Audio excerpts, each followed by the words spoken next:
changes and be watching. For those of you guys who are in Oklahoma, it has been a rough week for us who are in outpatient services. For those of you guys who are not from Oklahoma, this week on April 1st, we changed to managed care for all of our Medicaid. And the transition was not super smooth, right? And so it was one of those things where it's like, okay, all of a sudden we're going to be managed care. And so it's been very stressful for us in the outpatient world, but we made it. It's Friday, right? And it's a nice day out. So there's that. You know, we haven't got a lot of sleep, but we'll be all right.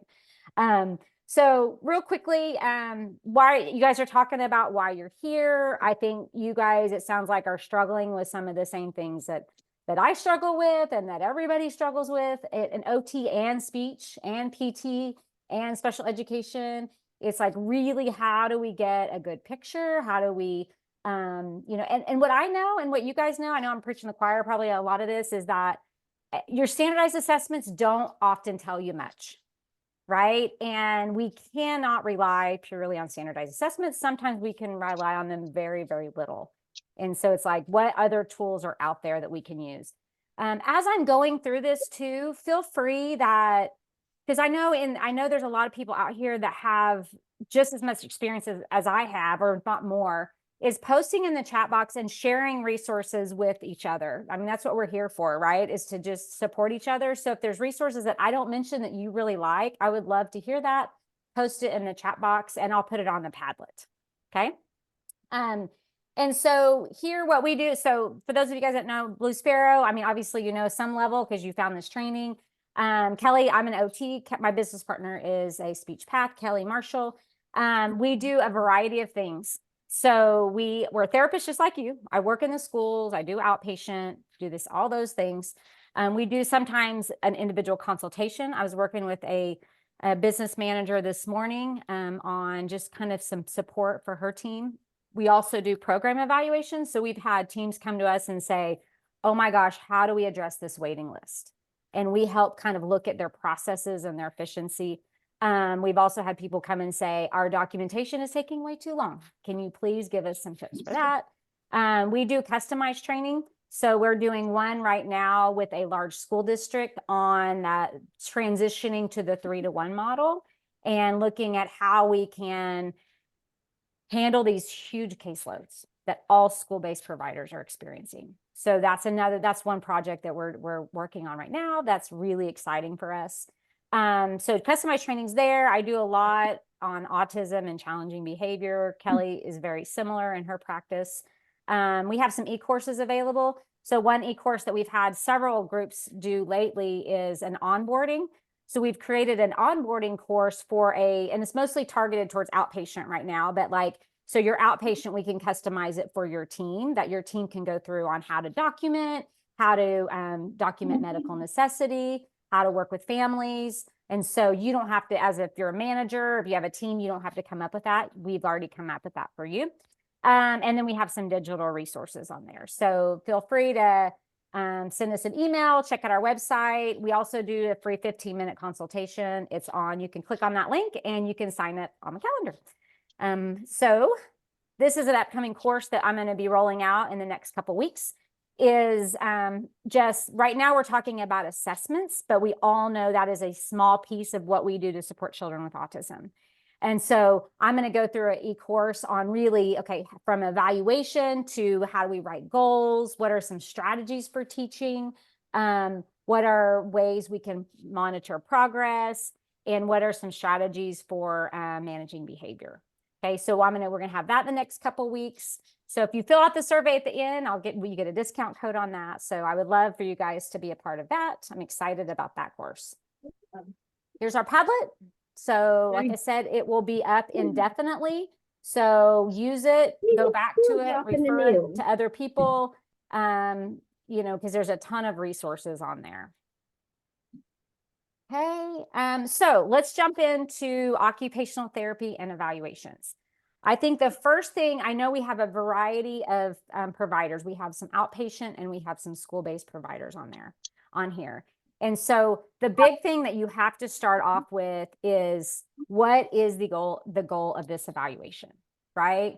And if it is an outpatient, goal. And if you're there, if your goal, if you're doing an outpatient evaluation, your priorities are different than if you're doing an educational based evaluation, right?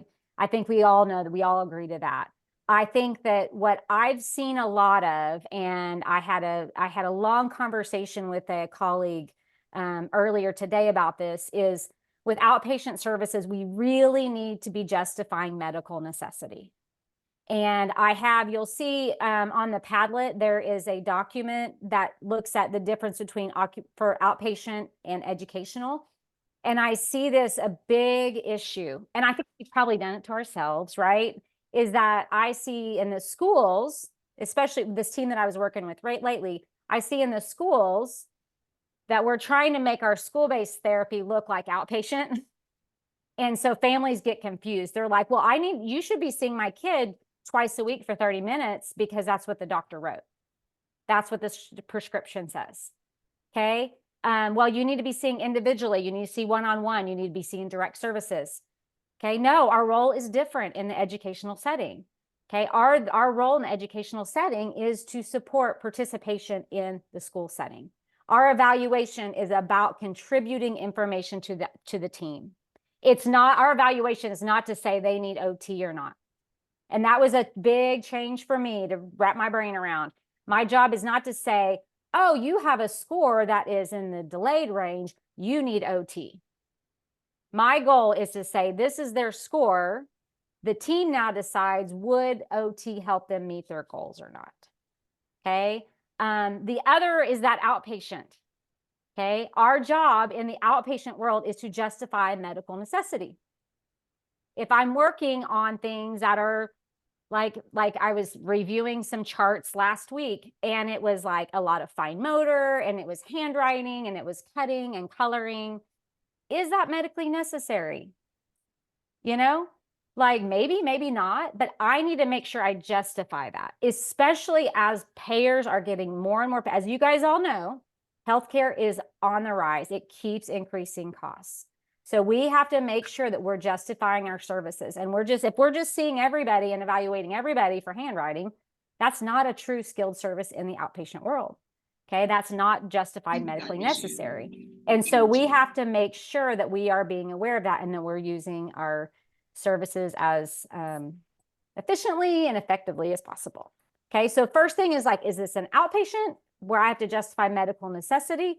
Or is this an educational evaluation where I'm contributing to their team, to their educational profile? Okay. Here's medical necessity. So what we do know with medical necessity, it is not a prescription. Okay. A prescription is not like, oh, the doctor gave me a prescription and now they need OT. Okay, the prescription starts the process, and it says, okay, yeah, we want an occupational therapy evaluation. But for true medical necessity, we have to make sure we have these components. It's also not a canned statement. Yeah, they have autism, so they qualify. No, there's more to it than that. It's not just a diagnosis. It's not just a standardized score. Okay, that does not say they need medical necessity. Otherwise, we would have kids with autism having OT the rest of their lives, right? And so really what medical necessity is, we first have to meet standard quality of care, right? We have to make sure we're using evidence-based practices. We have to make sure that there's symptom, disability, or impairment present. So can we say that they are not able to do these things because of this disability, impairment? It has to be life-sustaining. Okay, so it has to show that this will improve their quality of life. This will help keep them safe. This will help, improve their participation. Okay, just me saying I'm here to work on their fine motor skills does not justify medical necessity. I have to make sure that that fine motor is related to something bigger. What is the outcome? What do I want them to do? What is, impacting their life because of this impairment that I'm seeing? Okay, and there can't be any contraindications for our services. And thinking that contraindications, and I had somebody explain, actually it's my business partner, Kelly, she explained this to me. It's like, well, I mean, it's not like an OT we're going to hurt somebody. right? It's not like me doing this is going to be like, oh, well, they could get injured from what I do. Really, a contraindication for what we do, especially working with children with autism, might be when I'm seeing them, they're not able to participate in things at their home. They're missing out on life, right? Because mom's taking them everywhere. And so that might be a contraindication, is just that they're missing out on participation or being with their family or being with their friends or participating in other things. Okay. So first of all, thinking about, as we're doing this evaluation, our goal, especially in the outpatient world, is to think about how we're justifying medical necessity. Okay. I know for you people in the educational world, it's different, and so some of the tools we're going to go through will apply to both. Standardized testing. Who loves doing standardized testing? Anybody? You kind of do? You kind of raise your hand a little bit. I think people either kind of love it or hate it. I'm not a big fan. It's probably because of my ADHD. I don't know, but standardized testing, you really have to ask yourself, is it needed? Okay, will it help me get to a better profile of this child? Okay, is it required from the payer? Okay, those some things you might want to look into? Is it relevant to their priorities? And we're going to talk about this in here in a little bit, and overall outcomes. If I have a family come to me and say, Tara, I'm concerned about sensory processing, their behavior, and their social skills. Okay, I don't need to do a standardized test on their motor, right? I need to do an assessment on what we focus on, and that's a priority for that child. Okay. Can you use other tools that might help you get scores that better represents their areas of strengths and weaknesses? I want to make sure I'm picking a tool that can see where are they stronger at, where are they weaker at, that helps me get to what those priorities are for that family and that child. Sorry. So asking yourself about those standardized testing. Okay. If there's any comments in here, anybody disagrees, feel free to put it in the chat box. So some general tips before we look into like some specific tools. And I think this is what's hardest for me, and I don't know about and I'm sure it is for you guys, right? Is getting enough information as you can prior to the evaluation, especially for this group of kids. Okay, because we know that when they arrive, if it's in schools or if it's in outpatient, that there's going to be typically quite a bit of behavior management, right? And so I often don't have a lot of time to converse with parents when they get there. It's like all in, right? So the more information you can get prior to the evaluation, the better. I love using Google Forms. Okay, and so you might have Google Forms, or you could use if you have a parent, like a patient portal on your outpatient, anything like that you could do ahead of time, where the parents can fill it out before they get to you. So that way you're prepared for that evaluation. It helps make your time there a lot more efficient. I do this a lot in my school-based evaluations, because it's, as you guys know, if you're school-based providers, it's hard it's hard no matter what, but getting in touch with families, the back and forth communication.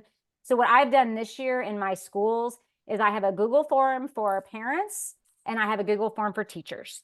And so on my Google form, it's like, what do they like? What are you concerned about? Can they do these things? It doesn't take much time. What's your goal for OT? I always end with that. And so I know then they fill it out. And so before I see them, I have that all in one place. Just be careful with confidential information. So, maybe just have them on there, put their first initial and their last initial.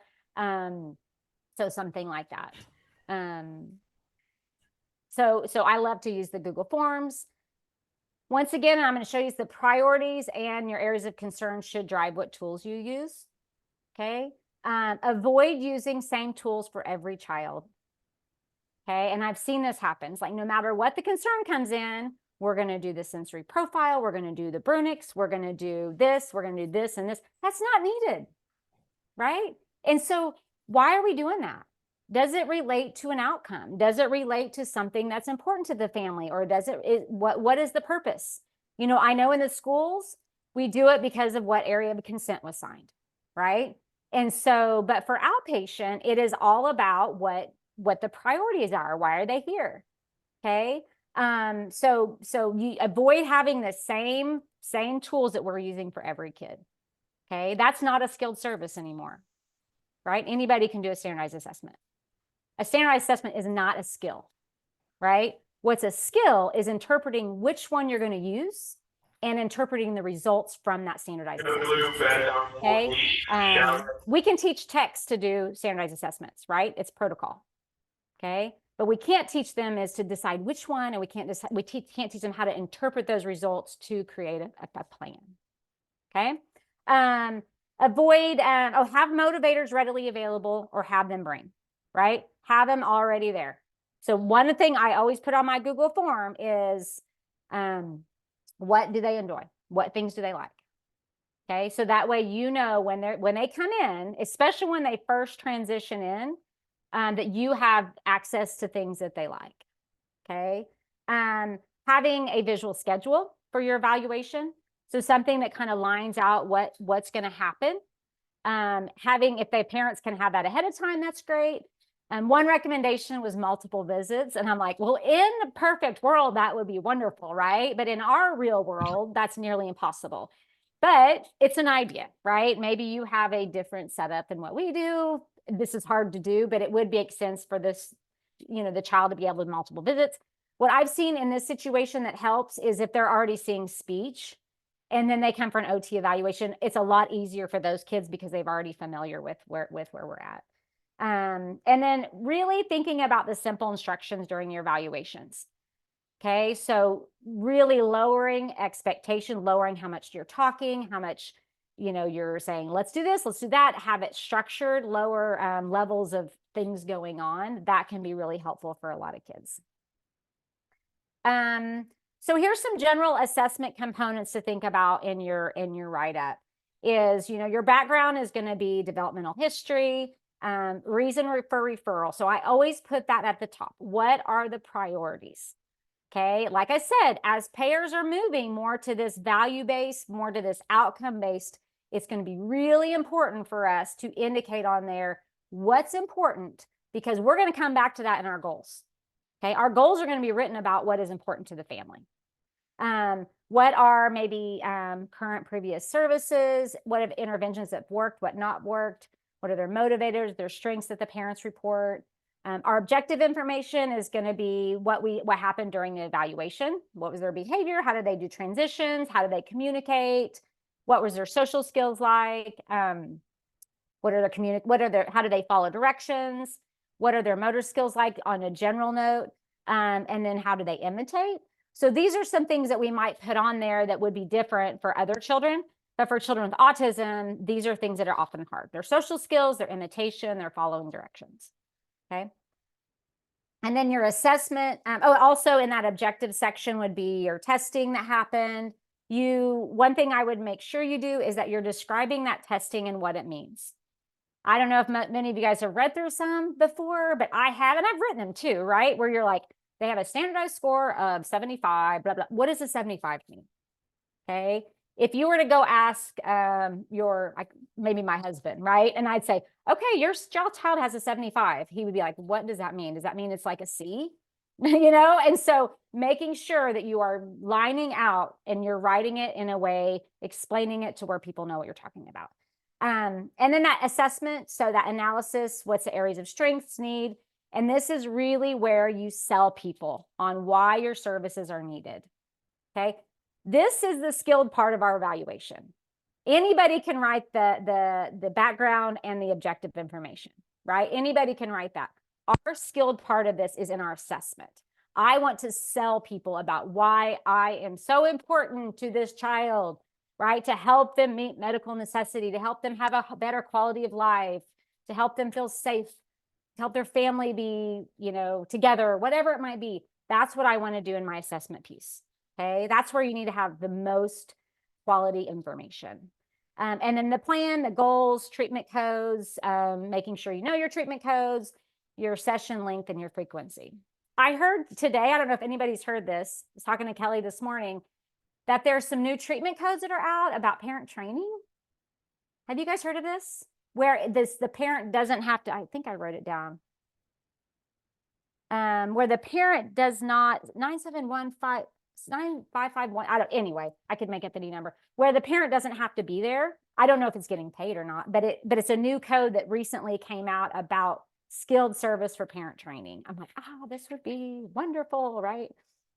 So be on the lookout. Hopefully something like that comes out. Documentation tips, strength-based, make sure we're writing to show what their areas they're good at, what areas they need support. Be very careful with jargon and abbreviations. So the people reading your evaluations or your notes are not other OTs most of the time.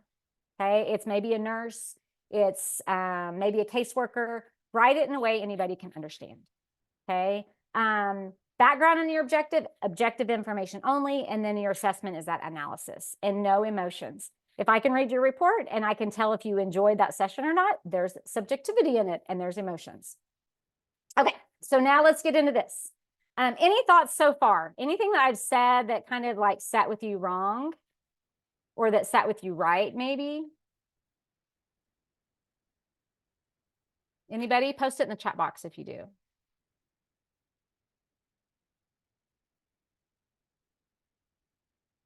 Or anything that I've said that I've seen that you've also seen, or you.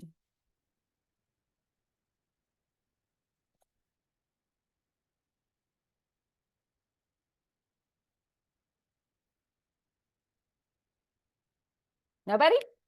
Okay, we'll keep moving then.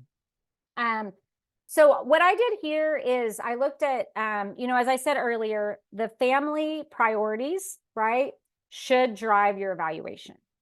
And so you'll see here in a minute, these are priorities I often get referred to for occupational therapy, schools and outpatient, but a lot of social emotional, okay?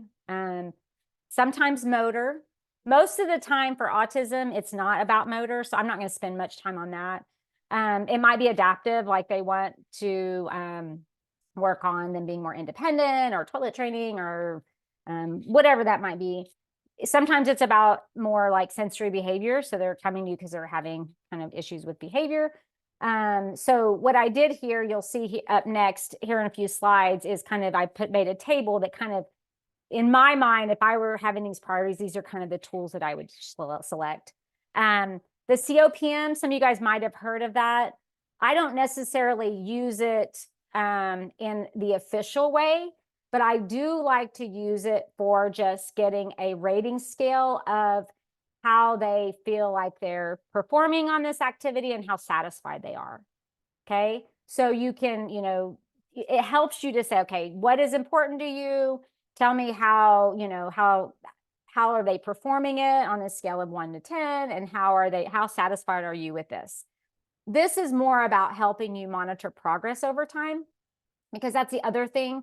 I don't hit on that too much today, but that's another thing that can be really hard, especially if you're writing goals around standardized assessments, which I say do not do, but it's hard to measure progress. And so these rating scales can be a great way to help you monitor progress.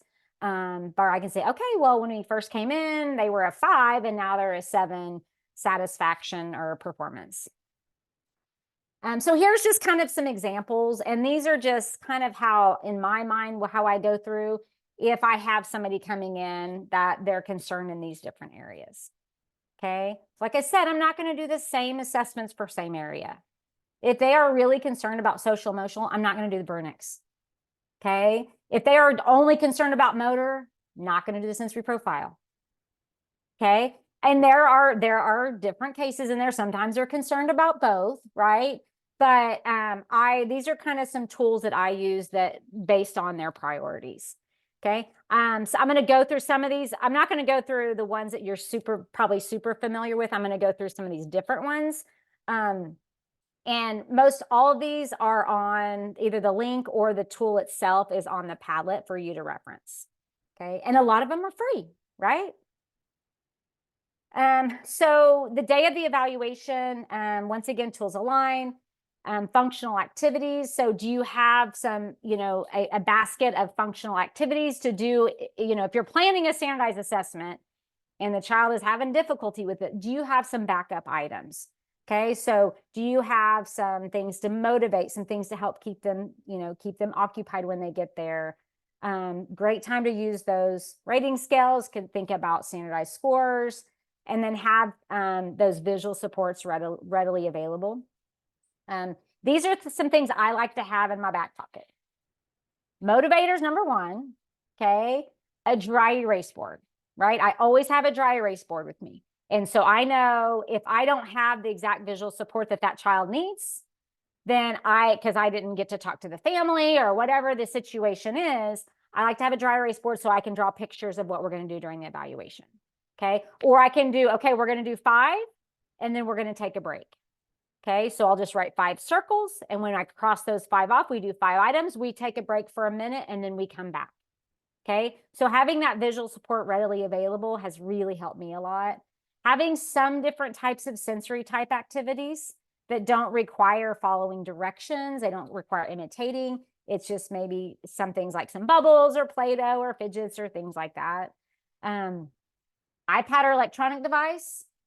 Not saying you want to use this forever or whatever, but in this situation, it might help you because it's the first time they're there and they might just need that level of support. So asking if you don't have an iPad or something for them to watch, if this is something that they enjoy, maybe having the parents bring it in. So that way, if you're talking to the child or to the mom, then the child has something to do.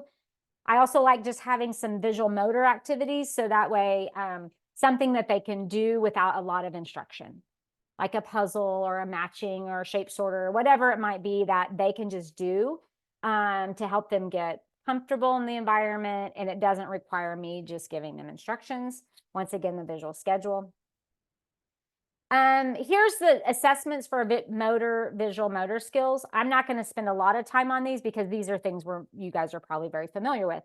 There's the Brunick's, the Peabody, the Beery. I've recently started using the RAVMA. I don't know how you say that. I really like that in the schools. It gets me a fine motor score, a visual spatial, and a visual motor score, and it's pretty quick to give. So I've been using that one a lot. Also the DAISY. I think the DAISY, it does all the development areas, but it only goes up, I think, through age 5. So I haven't used that. We have it at the office, but I haven't used that one a ton just because it's for such a young age. Put in the chat box, which one of these do you guys use the most? Or is there another one on here for motor skills that you use?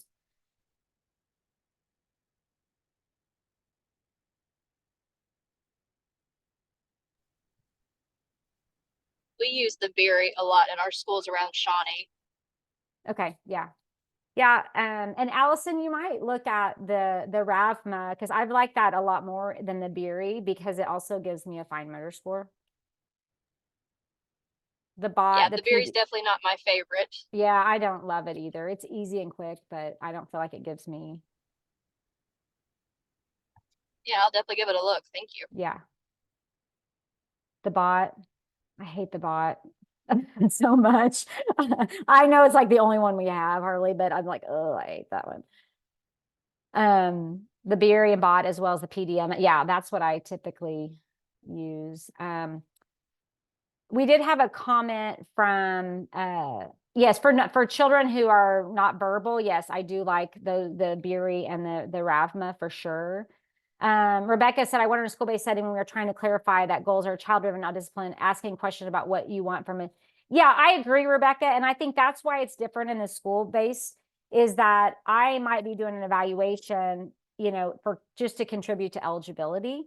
And so really those questions need to come from the team, right? About what is it that we want, for this child at school, and then which discipline can help them get there. So I think that's a great point.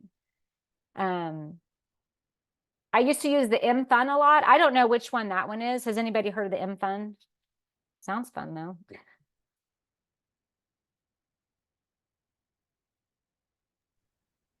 Yes, I used to use that one a lot but for fine motor, visual motor, things like that. So it was another kind of sort of Peabody insurance companies aren't as good, and I felt like it yielded more. Okay, you're kind of cutting out there a little bit, Jamie, or Jessica, and Jamie, I guess. So if you want to post in there, if you have a chance to the link to that, that would be great. So the sensory, go ahead, sorry, who was talking? This is Shelley Newman. I work in an online school, and we have students whose attendance isn't mandatory. So we have some sites where they come in and not. And I tell you what, the standardized testing doesn't really tell me what I need to know, because Yep. for their academic performance, handwriting's minimally required. And Yep. since we have no state standards for core curriculum of handwriting, it's crazy trying to explain that to a parent. Yeah, yeah, So anyway, yeah. unique setting. Yeah, that's very unique, you know, and yeah, and the standardization on an online assessment, even to what is that, you know, like, is it, Yeah. Yeah, that's a whole another level of challenge. Thank you, Jamie, for posting that.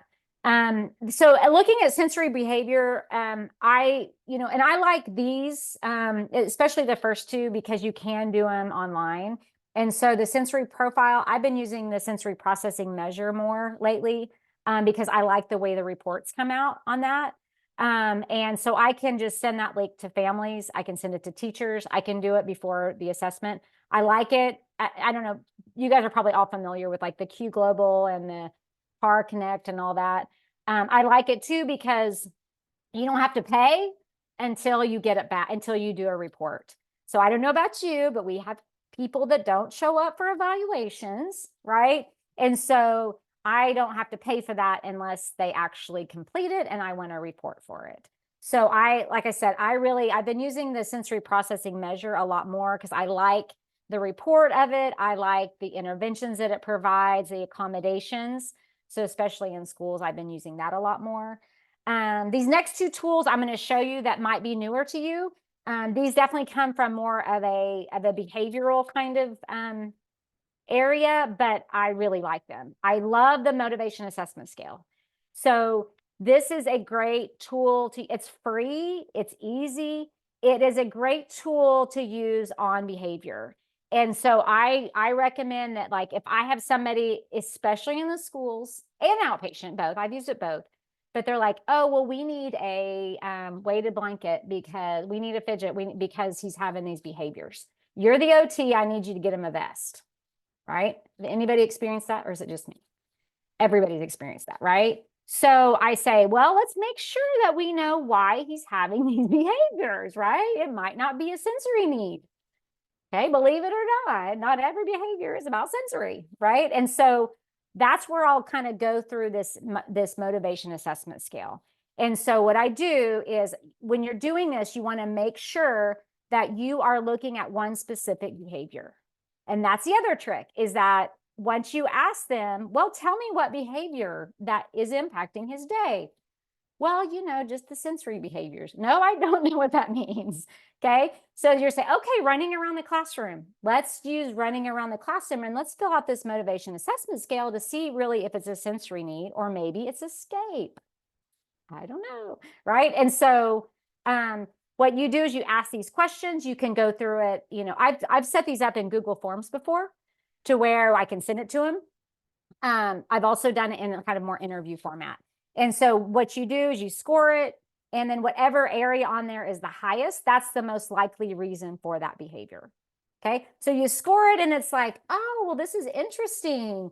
It's a lot. The highest area is escape. Why does he want to escape? What kind of tools can we use to not, where he doesn't want to escape the classroom anymore, or he's running out of the house, or whatever environment it might be. So I love this. Okay. You think I'm a sales rep for them, right? Another one that's similar is the problem behavior questionnaire. These are both on the Padlet. Okay. You can download them and use them. It's very similar. It seems like there's a little bit more, like there's attention from peers, escape, attention from adults, escape from adults, gain attention, or setting events. Okay, so you can ask these questions. I did a screenshot. There's 4. There's more to it, obviously, than that, but it still doesn't take a long time. And so you total those up, and then you can see, okay, is it more about they're trying to get your attention? How can we teach them other ways to get attention? If it's about peers, how can we work with the peers? All that. And so these are great tools to use. Okay. Also in regard to the adaptive skills, the Vineland is a great one to use. So if you have, these are tools that I use if I have a child that I'm going to have a hard time getting a standardized score for, like on another assessment, but I need a score, you could use the Vineland. And because it has no age limit, you can do it online. It's a little bit more expensive per use than what the next one is, the brief that I'm going to show you. But it has all different domains, so you could do it, and you could use domains for communication, for cognitive, adaptive, all those things on one.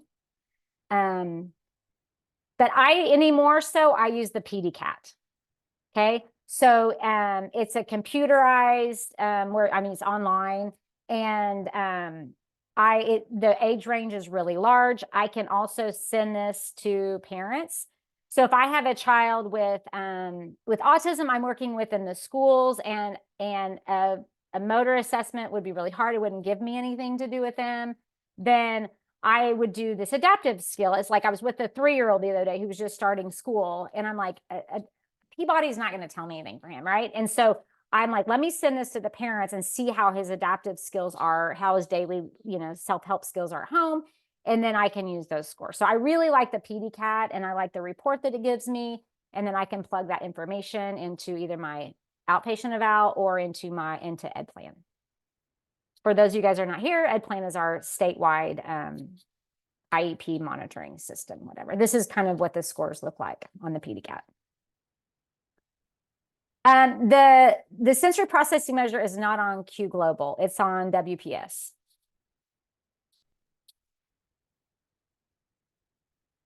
The other one that I like is the brief. Anybody use that before? So the brief is good for executive functioning skills. Okay, and and I have a sample report on Padlet of what that looks like. It measures those things that I feel like oftentimes we're asked to address that we don't have a real way to measure. And so they have an adolescent form, 5 to 18, and then they have a self-report form. So I did this one the other day with an 18-year-old. And so I had the mom fill it out, and I had the 18-year-old fill it out like a self-report. And it was really interesting to see the differences there. And so it's quick to do, and it gives you kind of their rating. I think I have, I have it on the Padlet. I can show you that here in a minute. But what I love about the brief is that after it's completed, it gives you scores, but then it also gives you interventions based on what areas they're struggling with. Okay, so if they're struggling with organizational skills, it'll say, here are some interventions to do for organizational skills.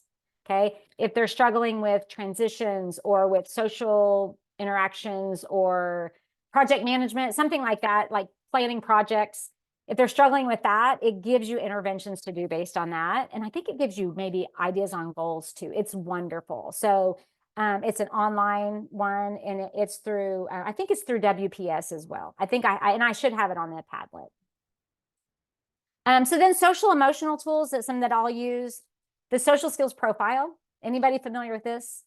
This is from Scott Bellini. It's on the Padlet. It's free, and it helps break down social skills. So you're not going to get a standardized score on this. You'll get a score that you can compare at different times. But what I like about this is it breaks down those areas of social skills that can be hard to break down.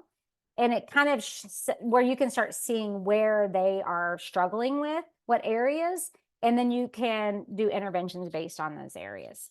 Okay, so this is by Scott Bellini, the social skills profile. You have a caregiver fill it out or a teacher fill it out who knows that child. I think it's like 3 pages long, maybe. So I really like this one, especially for probably school age kids. So anywhere from probably 1st grade on up. If they're younger than that, I like this social skills checklist, and it's on the Padlet too.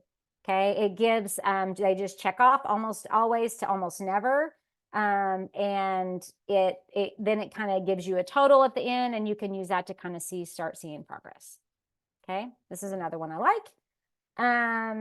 The double interview task I don't know if you guys have heard this one before, but it's by Michelle Garcia Winner, and it's on the Padlet, but it's this framework for conducting these interviews to look at social skills. And I like it because it's in real time. So you're going back and forth about how are they engaging back and forth? How are they showing interest in me, about feelings? How are they using their nonverbal language? How are they taking turns through this? It gives you a structure for how to do that. So if you're really working on social skills, this is a great tool to use, especially in the beginning where you're kind of feeling them out. Because what's hard about social skills, as we know, is like if I'm seeing them for outpatient, they're not with other kids, right? And so kind of having those situations that are not so structured, you know, that we can kind of see how they're adapting can be hard. And so this tool helps you with that. So jumping on is to the goal attainment scale. Okay. And I threw this in here because I feel like, especially in the outpatient world, it can be hard to measure change a lot of times in some of the kids that we work with. And so, especially if you're writing off of a standardized assessment or a score, the goal attainment scale is a way that you can show change and progress to show if it's like significant or not.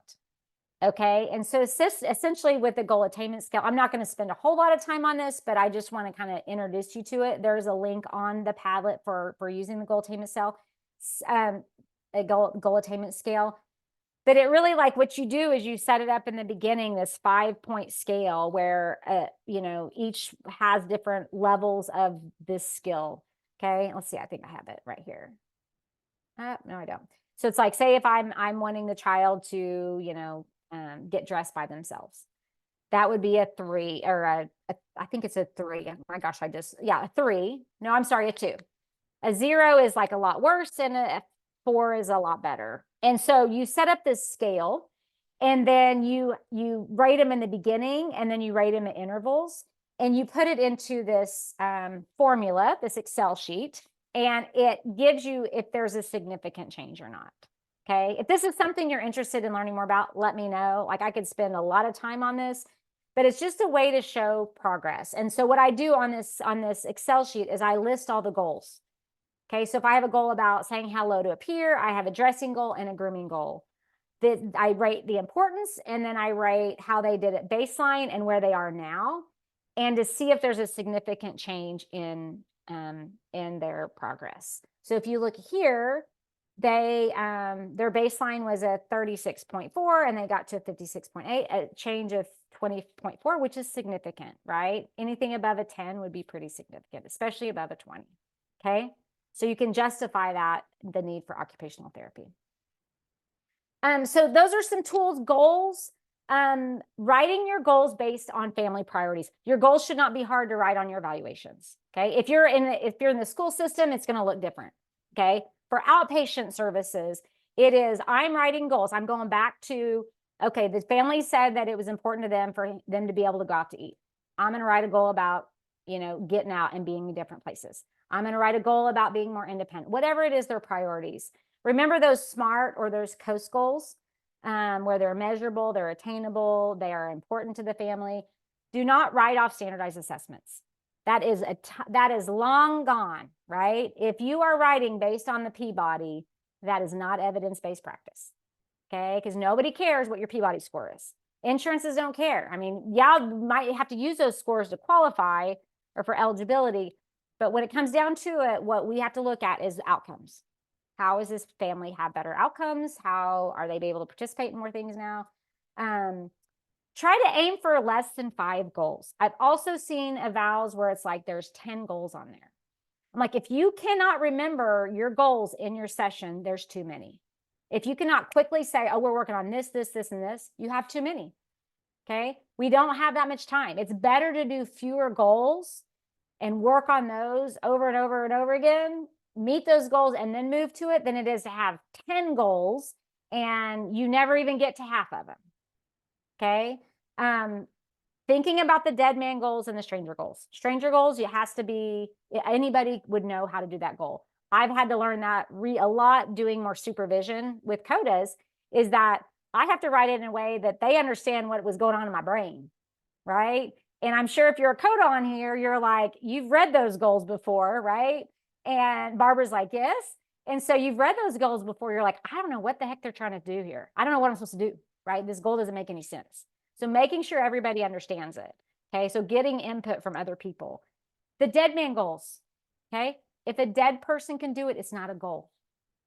And I've seen this happen before, and I've written them. I'm guilty. When I say this, I'm saying I've been in there too, where it's like, a child will tolerate toothbrushing for 1 minute.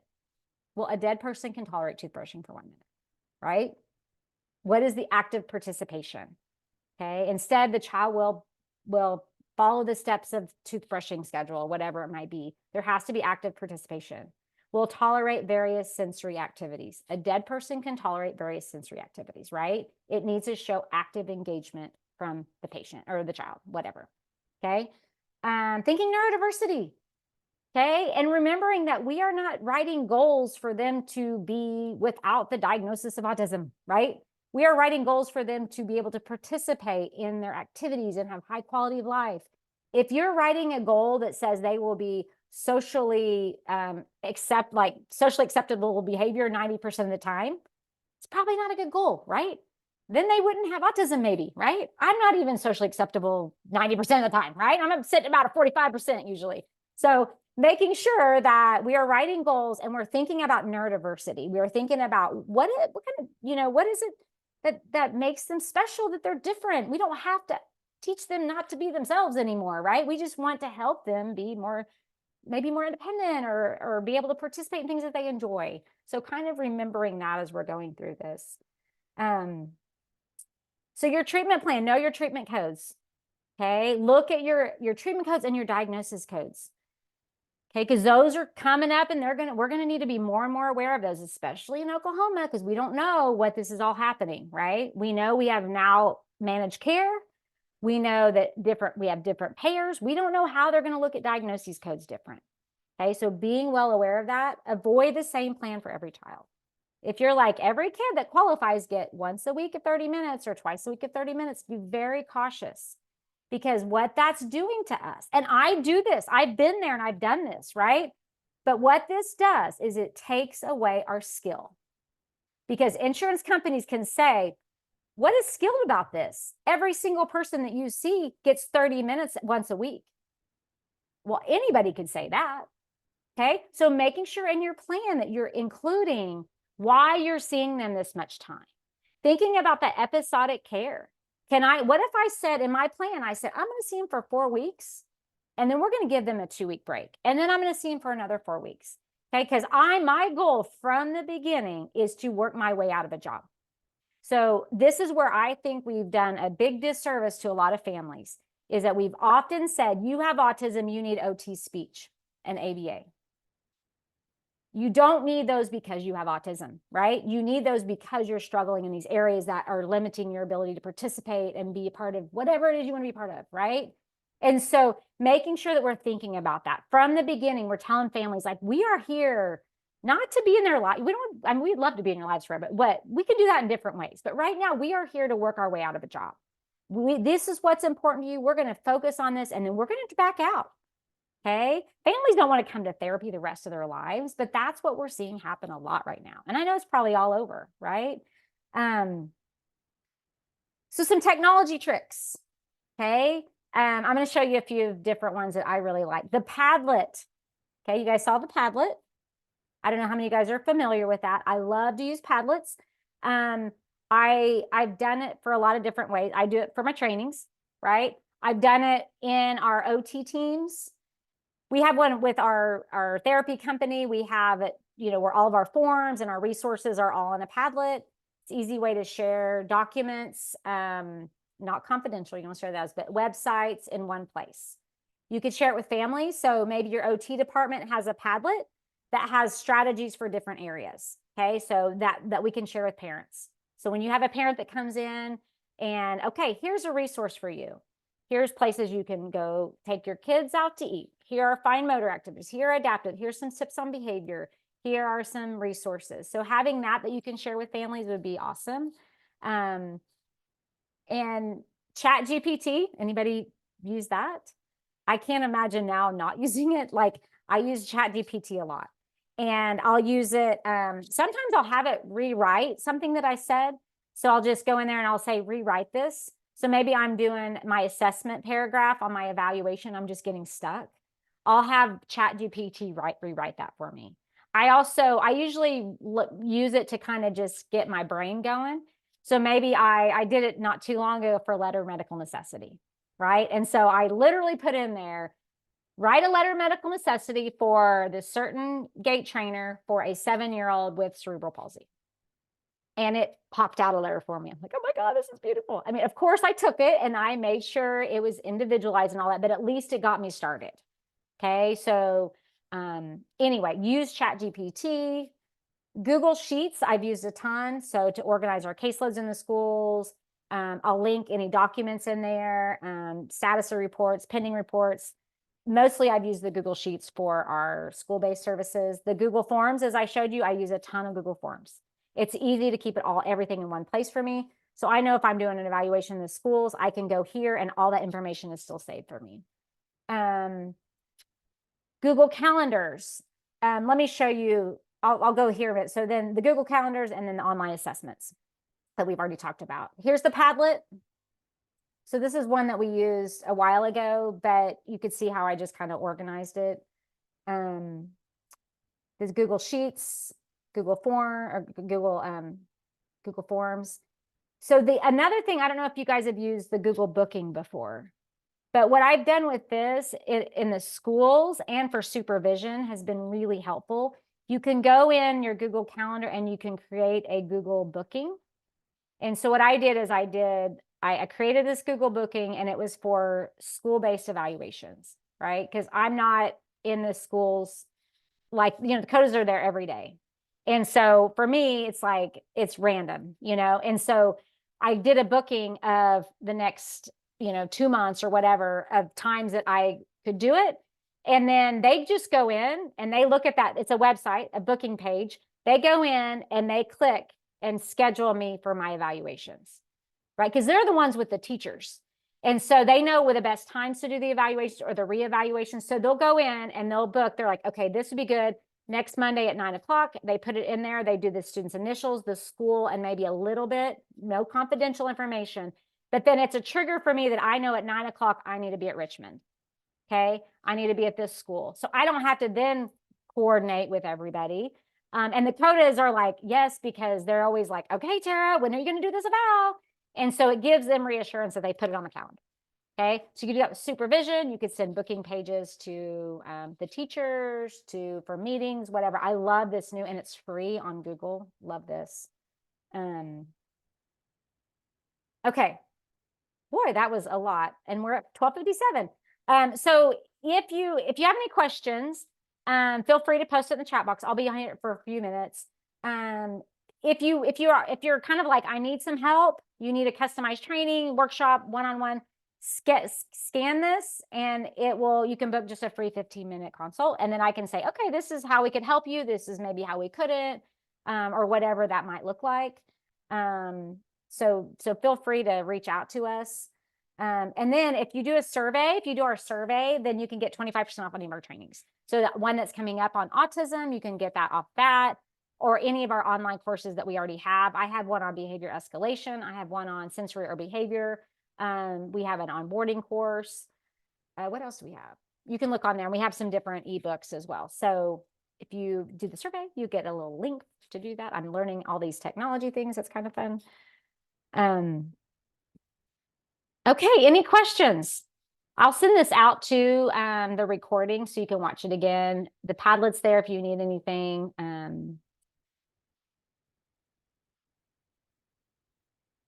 Felt like I talked really fast.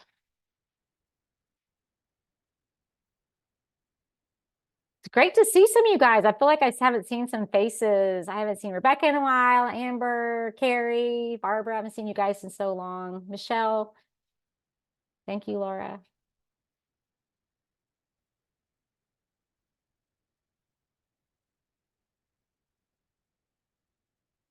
Thank you, Christina. Good to see you. Thanks, Allison. Thank you, Stacy.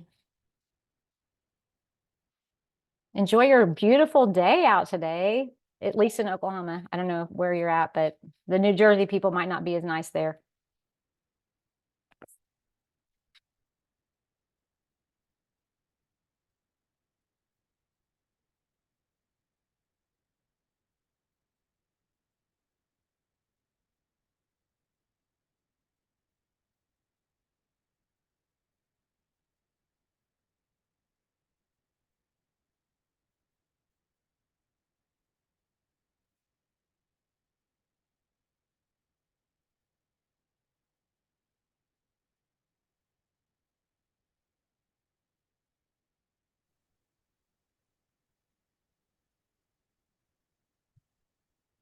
Hey, Tara, Yes.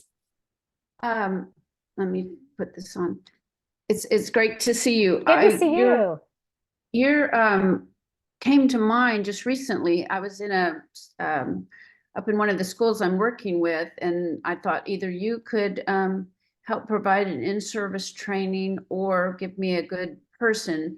The director of special ed was really asking about, she said, well, can you do this? And I said, I think I'd like to have somebody else maybe on oppositional defiance. Okay.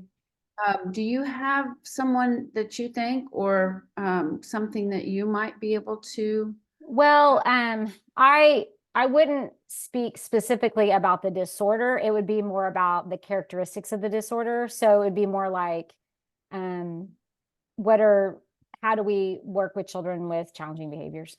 Mm-hmm. You know, like who are having trouble participating and who are giving us, that's what I would probably do.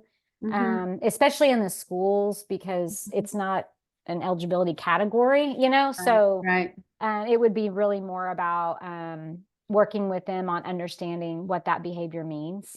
Mm-hmm. And I think too, kids get misdiagnosed a lot too, with Yeah, oppositional it just defiant. came up, and she just, kind of used that term. I had given them a workshop that was well received, just on, like interoception and just, Yeah. Mm-hmm. Yeah. regulation and, helping kids, that co-regulation Yeah, component. I talk a lot about that in my trainings, is that co-regulation and like we're an accommodation. Right. Like, how do we approach kids differently who do have those? The other new term that we're hearing is the PDA. Have you heard of that? No, I haven't. What Pathological, crap. It's a pathological avoidance, directive avoidance. Okay, let me see. So that's kind of this new term. It's not necessarily, it's not a, it's not on the DSM yet. But it is pathological demand avoidance. demand? And that's something that kind of that newer term that's popping up. And I just heard it again yesterday in the school. And so it's like, it kind of reminds me a little bit about kind of oppositional defiance. But it's like, how do we accommodate them? How do we approach them I kind of like differently? that term way better. I do because too. I do too. And it was like, God, that makes sense. If you look it up, it's like, oh yeah, this is about 90% of the kids that we see. Well, and again, it goes back to kind of that underlying Yes, reason, not so much the behavior. absolutely. And it kind of just makes it to where really we're coming at more as an accommodation than we are. They just need to do their work. It's like, how do we approach them differently? How do we Yeah. accommodate for this that they're having trouble with? Yeah, well, I will get with you. Yeah, get with me. I would love to. Yeah. I would love to visit with you too. Yeah. Maybe even, I'm struggling with trying to decide what I'm going to do with all this managed care stuff. Oh, I'm telling you, it has been a nightmare. Yeah, I actually am only in at this point with Complete Health. I'm not with Aetna, but it looks like I'm going to have some kids that I'm going to need to get up with Aetna. So yeah, and just double check to make sure that's really what they are on OHCA. it took them forever to actually put it on the site. They kept Not saying until April 1st. And so we went through every single one and looked at their Medicaid number to make sure that they were what they thought. Because we had some that reported they were Aetna, and then we looked and they're like, no, they're still regular Sooner Care or whatever it's called, and so just double check all that. Yeah. But it's a nightmare. It isn't, but I knew it would. I'm like, how can this be How could it not be a sensible? nightmare? Well, Like, I mean, you know, especially like, the way it was rolled e- out.